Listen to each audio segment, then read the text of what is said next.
কড়াই পনির বানানোর জন্য এখানে আমি কিছু মশলা নিয়েছি, লঙ্কা, তেজপাতা, মৌরি আর জিরে আর একটু ধনিয়া।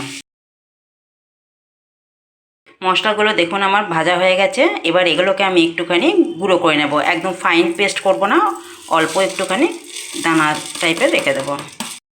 ফ্রাই প্যানে এবার 1 চামচ মতন সর্ষের তেল দিলাম।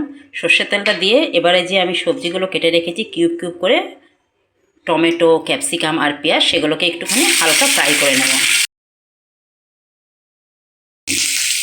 এবারে এর মধ্যে আমি যে পনিরগুলোকে কেটে রেখেছি কিউব করে, সেগুলোকেও আমি একটুখানি এর সাথে একসাথে একটু ভাজা করে নেব। ফ্রাই প্যানে আবার আমি 2 চামচ মতন সর্ষের তেল দিয়ে দিচ্ছি। এবারে এর মধ্যে কিছু মশলা নিয়েছি, যেমন তেজপাতা, লঙ্কা আর একটুখানি খাড়া মশলা আর অল্প একটু জিরে। এবার এর মধ্যে কিছুটা রসুন নিয়েছি, রসুন কুচিগুলো ভালো করে একদম কুচি কুচি করে কেটেছি। রসুনটা আমার দেখুন অল্প ভাজা হয়ে গেছে। এবারে আমি পেঁয়াজ একদম করে ছোটো ছোটো করে কেটে রেখেছি, সেই পেঁয়াজগুলোকে হালকা একটু ফ্রাই করে নেব। রসুন আর পেঁয়াজটা ভাজা হয়ে গেছে। এবারে আমি 2টো টমেটো নিয়েছি।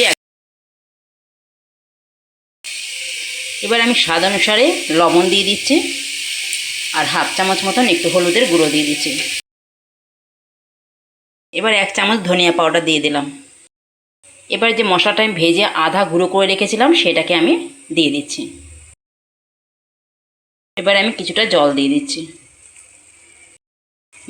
ভেজে রাখা সবজি আর পনিরটাও এর মধ্যে দিয়ে দিলাম। এবারে আমি 1 চামচ ঘি এর মধ্যে অ্যাড করে দিচ্ছি আর একটু মালাই এর মধ্যে দিয়ে দিচ্ছি।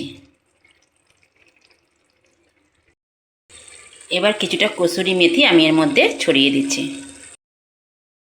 আমার কড়াই পনির দেখুন একদম রেডি। এরকম আপনারা বাড়িতে ট্রাই করে দেখবেন।